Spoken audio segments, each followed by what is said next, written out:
अपूर्णांकावरील मूलभूत क्रिया यामध्ये बेरीज आणि वजाबाकी याची काही उदाहरणं आपण या ठिकाणी घेतलेली आहेत। आजच्या या व्हिडिओमध्ये गुणाकार आणि भागाकार यावर आधारित काही उदाहरणं आपण या ठिकाणी घेणार आहोत। मित्रांनो, जोपर्यंत दशांश अपूर्णांकावरील चारही मूलभूत क्रियांची आपल्याला माहिती होत नाही, चारही मूलभूत क्रिया व्यवस्थित आपल्याला समजत नाही, तोपर्यंत आपल्याला पुढील उदाहरणं ही सोडवता येणार नाहीत। चला, आजच्या या व्हिडिओमध्ये गुणाकार आणि भागाकार कशा प्रकारे सोडवायचा याची माहिती आपण या ठिकाणी उदाहरणाद्वारे घेणार आहोत। तर या ठिकाणी पहिलं उदाहरण आहे बघा, 15.4 गुणिले 1.8। आता या ठिकाणी आपण हे जे उदाहरण आहे हे ट्रिकनुसार सोडवणार आहोत। तर या ठिकाणी पहिल्यांदा आपल्याला एक काम करायचं आहे की 15.4 आणि 1.8 याच्यामधील दशांश चिन्ह हे या ठिकाणी आपल्याला घ्यायचं नाही। मग दशांश चिन्ह सोडून संख्या जशास तशी आपल्याला या ठिकाणी लिहायची आहे, गुणिले 18। बघा, 18चा पाडा 4 पर्यंत म्हणला, 18 × 18, 18 × 2 = 36, 18 × 3 = 54, 18 × 4 = 72 ला 2 हातचे आले 7, 18 × 18, 18 × 2 = 36, 18 × 3 = 54, 18 × 4 = 72, 18 × 5 = 90, 90 आणि 7 97 ला 7 हातचे आले 9। त्यानंतर 18 × 1 = 18, 18 आणि 9 झाले 27।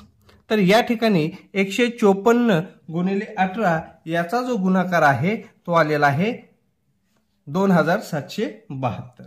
आता इकडे लक्ष द्या मित्रांनो, हा जो दशांश अपूर्णांक आहे हा दशांश अपूर्णांक आपल्याला कुठे द्यायचा आहे? तर आपल्याला काय करायचं आहे, पहिल्या संख्येमध्ये दशांश अपूर्णांकानंतर किती संख्या आहेत ते या ठिकाणी पाहायचं आहे। या ठिकाणी एक संख्या आहे म्हणून या ठिकाणी एक संख्या लिहून घेतली। त्यानंतर दुसऱ्या संख्येमध्ये दशांश अपूर्णांकानंतर किती अंक आहेत, तर या ठिकाणी सुद्धा एक आहे। मग हा एक आणि हा एक या दोन्हीची काय करायची, बेरीज केली म्हणजे 2 संख्या झाल्या। मग आता या ठिकाणी जे आपलं उत्तर आलेलं आहे 2772 याच्यामध्ये 2 अंक सोडून आपल्याला काय करायचं आहे, दशांश चिन्ह द्यायचं आहे। म्हणजे या प्रश्नाचं उत्तर जर बघितलं तर ते येतं 27.72। चला, याच्या पुढील उदाहरण पाहूयात। 5.28 गुणिले 0.8। या ठिकाणी आपण सांगितल्याप्रमाणे संख्या जशास तशा लिहायच्या आहेत, यामध्ये दशांश अपूर्णांक याचा विचार करायचा नाही। मग बघा, 528 गुणिले 8।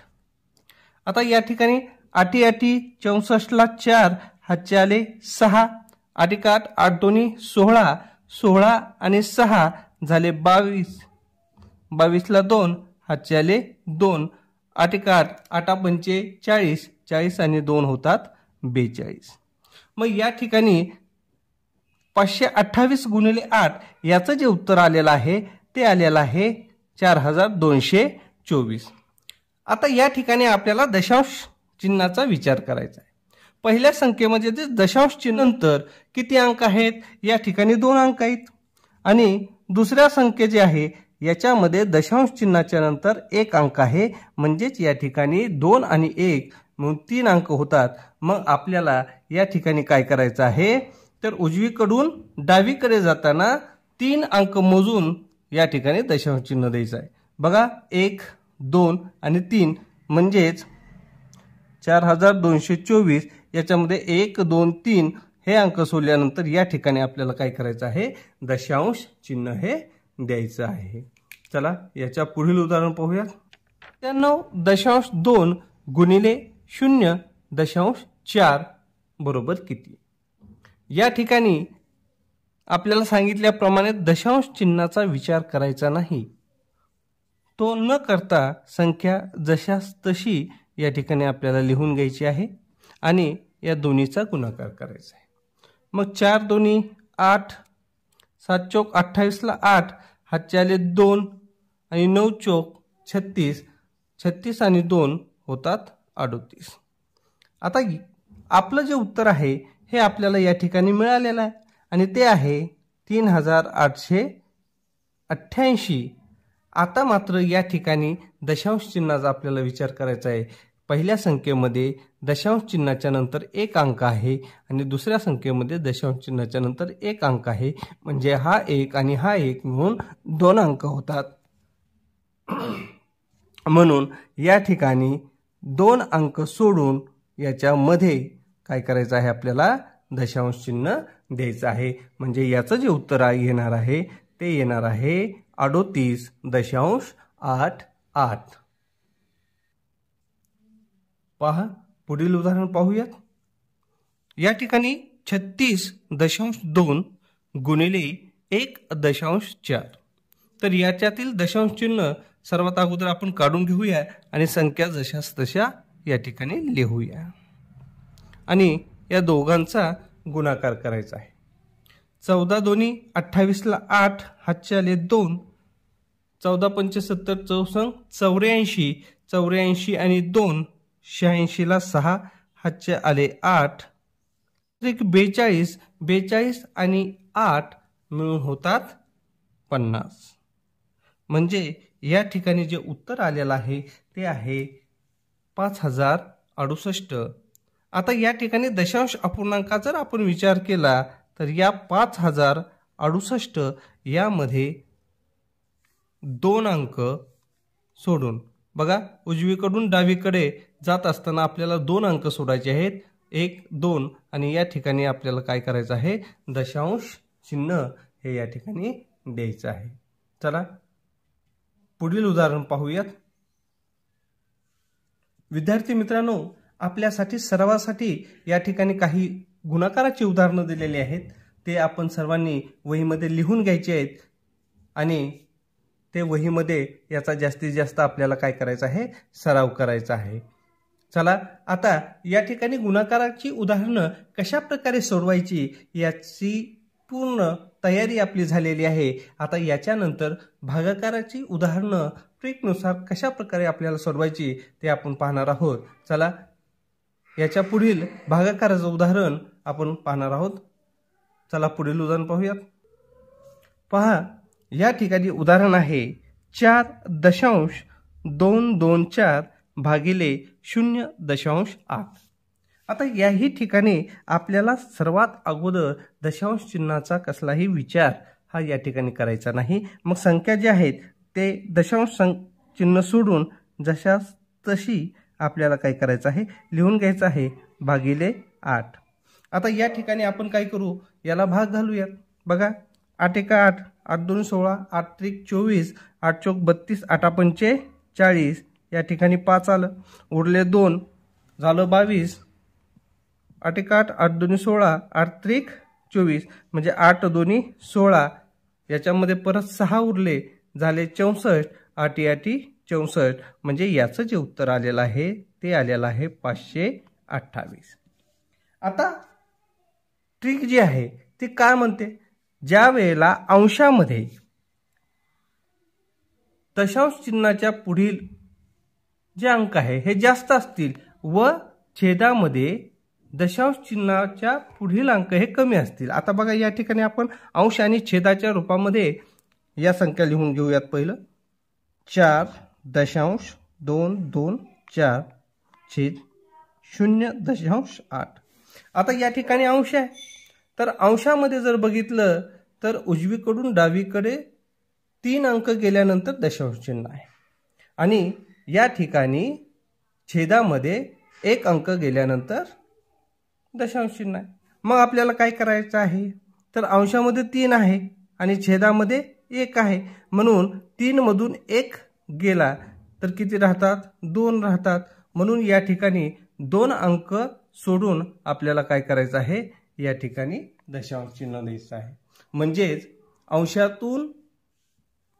अंशातील जेवढे अंक दशांश चिन्हाच्या पुढे आहेत त्या अंकातून छेदातील जेवढे अंक दशांश चिन्हाच्या पुढे आहेत ते काय करायचे आहेत, वजा करायचे आहेत आणि वजा करून जे उत्तर येईल तेवढ्या अंकाच्या डावीकडं आपल्याला काय करायचं आहे, दशांश चिन्ह द्यायचं आहे.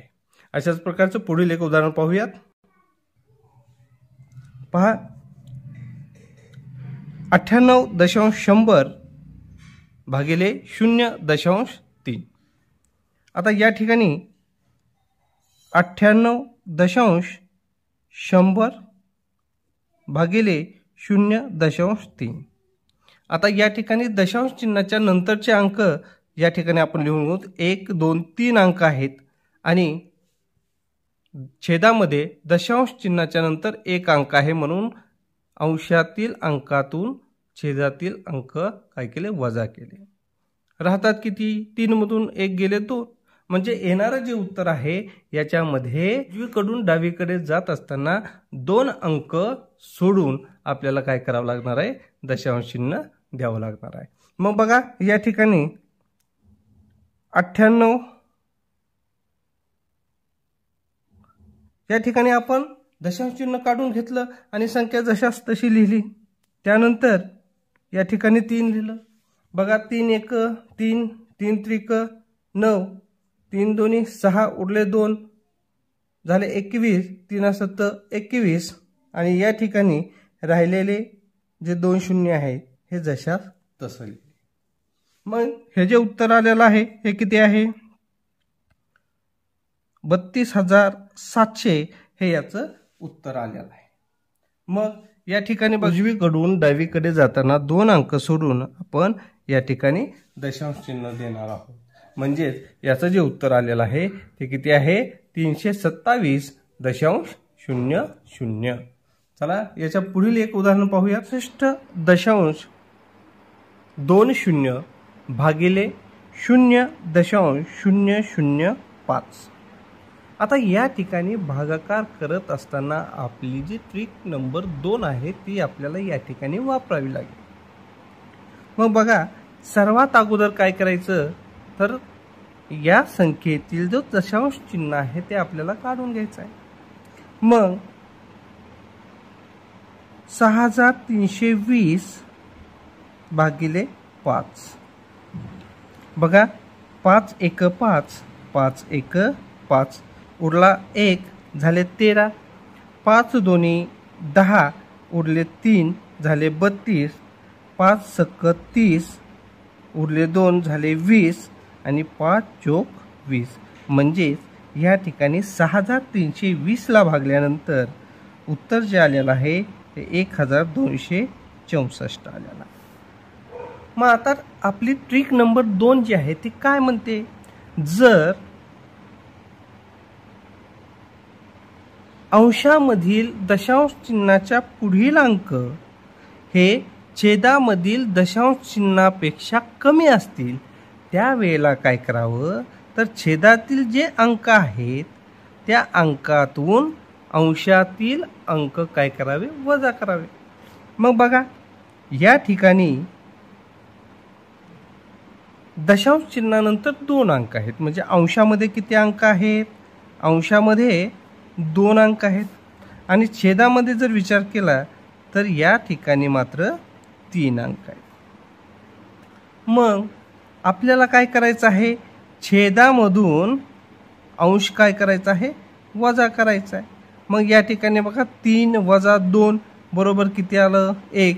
मग जेवढं उत्तर येईल तेवढे शून्य आपल्याला काय करायचे आहेत, तर याच्या पुढे जे उत्तर आलेलं आहे या उत्तरामध्ये तेवढे शून्य आपल्याला वाढवायचे आहेत. म्हणजेच या ठिकाणी जर उत्तर बघितलं तर ते किती येतं, 12,640 हे याचं उत्तर येणार आहे. चला याच्या पुढील उदाहरण पाहूयात. 42.4 भागिले 0.02. आता या ठिकाणी जर विचार केला तर अंश जो आहे तो आहे 42.4 आणि छेद जर बघितला तर 0.02. म्हणजे अंशामध्ये जर विचार केला तर दशांश चिन्हाच्या पुढे 1 अंक आहे आणि छेदामध्ये विचार केला तर दशांश चिन्हाच्या पुढे 2 अंक आहेत. मग अशा वेळेला दुसरी ट्रिक जी आहे ती लागू होते. सर्वात अगोदर दशांश चिन्ह आपण काढून घेऊयात आणि राहिलेल्या संख्येला या ठिकाणी भाग घालूयात. 424 भागिले 2. बेकबे बेदोनी 4 बेकबे बेदून 4 उत्तर आलेलं आहे 212. आता या 212 आलेला आहे म्हणून या 212च्या पुढे आपल्याला काय करावं लागेल 10 द्यावं लागेल आणि हे आपलं उत्तर असणार आहे. याच्या पुढील एक उदाहरण पाहूयात. पहा या ठिकाणी 183.6 भागिले 0.17 बरोबर किती. आता या ठिकाणी उदाहरण सोडत असताना या दशांश स्थळाचा आपण विचार करायचा नाही. संख्या दशांश स्थळ सोडून जशी आहे तशी या ठिकाणी घ्यायची आहे. मग या ठिकाणी बघा 1836 घेतलं आणि त्याला आपण काय केलं भागिले 17 केलं. आता या ठिकाणी 17 एक 17 17 एक 17 उरले 1 झाले 13ला भाग जात नाही म्हणून या ठिकाणी आपण 0 घेतलं झाले 136 आणि 17 8 136 म्हणजे 1836 भागिले 17 याचं जे उत्तर आलेलं आहे हे 108 आलेलं आहे. आता आपली जी ट्रिक आहे ही ट्रिक काय सांगते जर अंशातील दशांशापुढील अंक हे छेदातील दशांशापुढील अंकापेक्षा कमी असतील अशा वेळेला काय करायचं आहे तर छेदामध्ये जेवढे अंक आहेत तेवढे घ्यायचे आहेत आणि अंशामधील अंक त्याच्यातून वजा करून जेवढे शिल्लक राहतील तेवढे 0 त्या आलेल्या उत्तरामध्ये आपल्याला पुढे द्यायचे. मग या ठिकाणी बघा 108 आलेला आहे म्हणजे या ठिकाणी एक अंक जास्त असल्यामुळे या ठिकाणी आपल्याला काय केलेलं आहे आपण 10 हा त्याच्या पुढे दिलेला आहे. पुढील उदाहरण बघा 84.3 भागिले 0.3 बरोबर किती. आता या ठिकाणी जर विचार केला तर अंशामध्ये पहा 84.3 भागिले 0.3. आता या ठिकाणी जर विचार केला तर दशांशाच्या पुढे 3 हा एकच अंक आहे आणि छेदामध्ये विचार केला तर छेदामध्ये सुद्धा दशांशाच्या पुढे एकच अंक आहे म्हणजे अंश आणि छेद याच्यामध्ये काय आहे एकच अंक आहे. मग अशा वेळेला भागाकार करत असताना सरळ सरळ दशांश काढून आपण संख्या लिहून घेऊया आणि या ठिकाणी भागाकार करायचा आहे. बघा 3 एक 3 3 दोन्ही 6 उरले 2 झाले 24 3 7 21 3 8 24 3 एक 3 बरोबर 281 हा याचा भागाकार आलेला आहे. ज्या वेळेला अंश आणि छेद दशांश स्थानाच्या नंतर अंक हे सारखेच असतील अशा वेळेला जो भागाकार जसा येईल तसाच तो आपल्याला घ्यायचा आहे आणि म्हणून 84.3 भागिले 0.3 याचा जो भागाकार येईल तो येणार आहे 281. याच्या प्रकारचं दुसरं एक गणित पाहूयात 14.4 भागिले 1.2 बरोबर किती. याही ठिकाणी आपण अंश आणि छेद या रूपामध्ये हे लिहून घेऊयात 14.4 छेद 1.2. आता या ठिकाणी 14.4 हा अंश आहे आणि 1.2 हा छेद आहे. अंशामध्ये दशांश स्थानानंतर एकच अंक आहे आणि छेदामध्ये सुद्धा दशांश स्थानानंतर एकच अंक आहे. मग अशा वेळेला दशांश स्थळ काढून आपण काय करून घ्यायचं आहे भागाकार करून घ्यायचा आहे. मग 12 एक 12 12 एक 12 12 दोन्ही 24 बरोबर आलं उत्तर 12. ज्या वेळेला अशा प्रकारे दशांश स्थळाच्या पुढे सारखेच अंक असतील त्यावेळेला जसा भागाकार येईल तशाच प्रकारे आपल्याला हा भागाकार घ्यायचा आहे. याच्यामध्ये कुठेही दशांश स्थळ हे येणार नाही. 25.25 भागिले 0.05 बरोबर किती. अंशामध्ये 2 स्थानानंतर 2 स्थळं आहेत. तसंच छेदामध्येही दशांश स्थानानंतर 2 स्थळं आहेत. म्हणजे भागाकार करत असताना अगोदर या ठिकाणचे दशांश स्थळ काढून घेऊन आपण संख्या लिहून घेऊयात. बघा, 2525 भागिले 5. 5 5 25. 2ला भाग जात नाही म्हणून 0. परत 5 5 25. म्हणजे याचं जे उत्तर आलेलं आहे हे आलेलं आहे 505. या ठिकाणी आपल्याला कुठेही दशांश स्थळ देण्याची गरज नाही.